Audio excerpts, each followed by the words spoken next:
Tone, there's some real money in the room. Corey Holcomb is back in the news.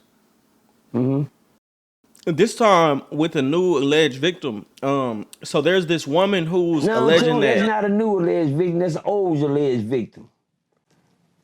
Appreciate you. All right, let's go. The woman is essentially saying that he put hands on her. Okay. The video is blurred out when it comes to if he put hands on her. Corey is adamant about saying that he didn't do it, and the people around Corey, which one is her friend, a friend of hers, said that he didn't do it. Oh, first of all, her stories are so inconsistent. When a dumb bitch lie, a dumb bitch make a fool out of herself every time. I'm just saying. But well, I think Holcomb is a real, based on real. What's real? You never tell it on yourself. Boy. Y'all might get mad at me. You might get mad at me, but hey, shout out to Corey. Boy, hey, what they talking about? You hear me? Say, I'm rocking with Corey, man. Corey, I'm not gonna let him come down on you. I'm gonna stay in there with you, homie. We gonna have to fight this shit out outside. Hell, I done slapped and whooped and drug hoes too. You hear me?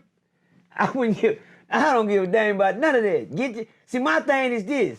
Let me give you some real talk.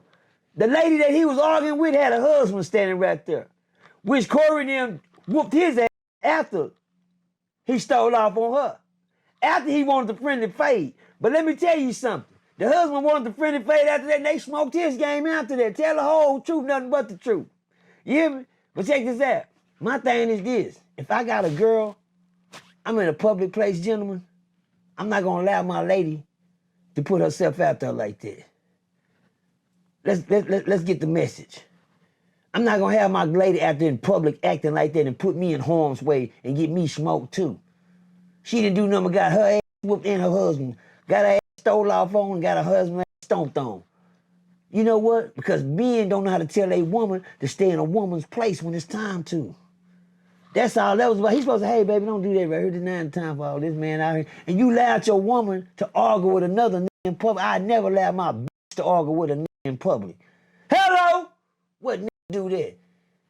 What nigga do that? Sit there and watch his woman argue with a mother man in public till the nigga walk up and put a bitch in her place.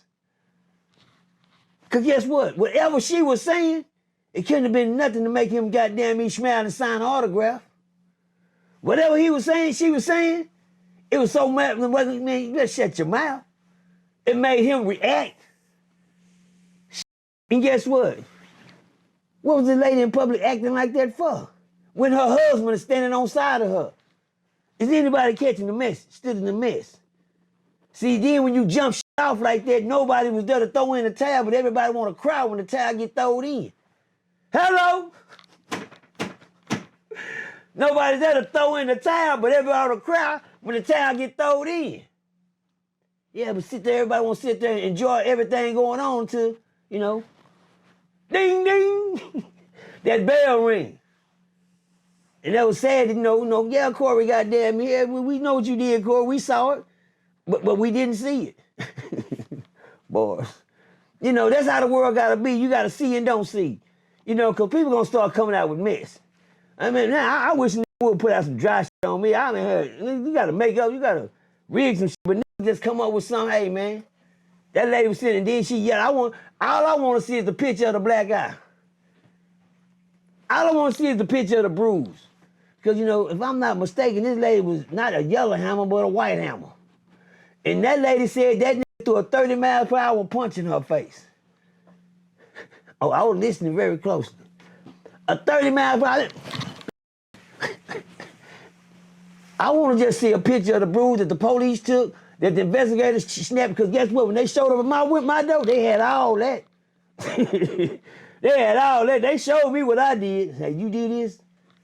Damn, he took side pictures, pictures on this side, pictures of the back of the everything. They had that nigga naked. Whips everything. And I ain't seen now picture, but we did see something happen. And it was blocked out. I mean, I'm just saying though. So guess what, y'all? If you don't get to catch what happened in the blackout, block it out. He might have missed that punch. He probably went for it and missed it.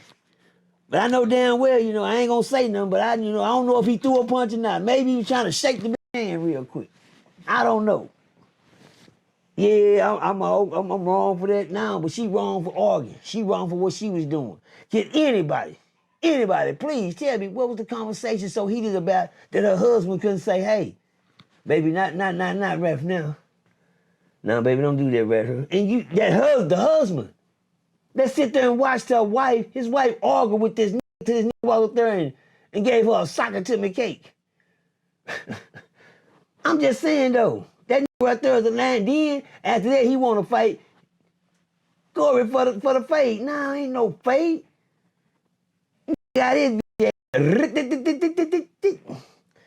rat-tat-tat-tat. Then they beat him down. But guess what? All that could have been avoided if that man would have kept his woman in a woman's place in public.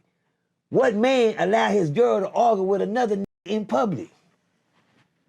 I mean, I'm just trying to make it make sense, y'all. You know, hey, me and Tune, we ain't got too many avenues to go by, but to keep the mess out the message is she was wrong to begin with.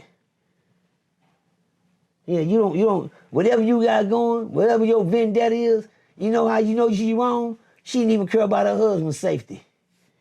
Better than that, she was standing around some niggas. She was standing around some, I guess she thought her man knew karate or kung fu or something. He gonna just Van Damme everybody. I don't know what kind of dreams her soul, and he got his ass stomped out next. And guess what? It was all because of what she was doing in public. Something that could have waited till another time, because, you know, hey, we outside and you out here loud talking and you're still going, you know, and I'm standing over here. You have to wait for me to come shut you up myself. Well, you know, whatever happened, I don't know. I ain't see nothing. What you see? I ain't see nothing. You know, all I seen is somebody acting out and, you know, hey, I don't know what happened after this. I'm like Corey. I had amnesia after this. I caught amnesia. But I know one thing, man. Men, if you got a woman like that, please. Tell us from a crib. Man, I was on the block one time in the hood, you understand me? And I had this homegirl, you know, her name was goddamn Elizabeth. Elizabeth, she had a nigga named Brad. He just came from the penitentiary, but Brad was a jackal. But every time she wanted to act tough, she always used Brad for the muscle. But I told her one time I went to her house and go f with her because she was a hustler and Brad was the muscle. So she fell on her ass one day. She decided they were going to jack my little nephew. So they hit my little nephew and she used her little Brad for the muscle. I went to my little nephew and I was like, what happened, nephew? He said, man, they just hit me. I said, who? He said, Elizabeth and Brad. I said, they right here on Forbes Street over here. I said, come on. He said, nah, that's all right. I said, let's go.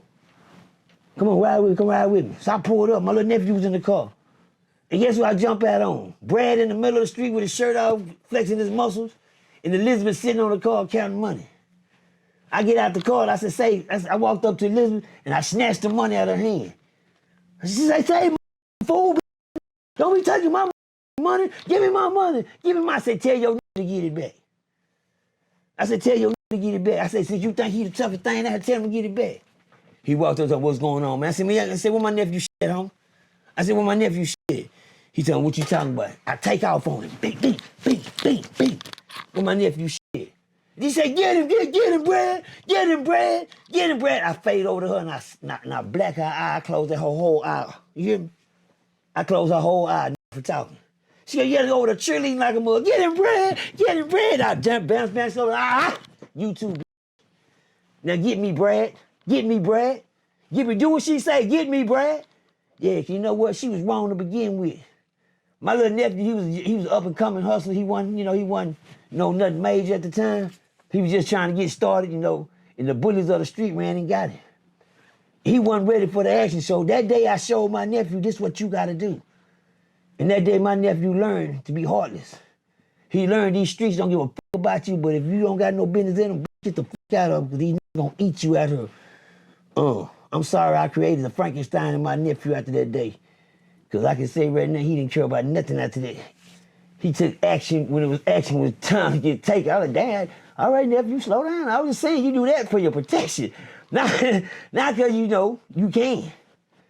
But anyway, on that note, you gotta know how to stand up for yourself out in these streets. And men, don't let your women do shit and put you in a compromising situation where it might cost you your life. Boys. Good. Hey, real tone, there's some real money in the room.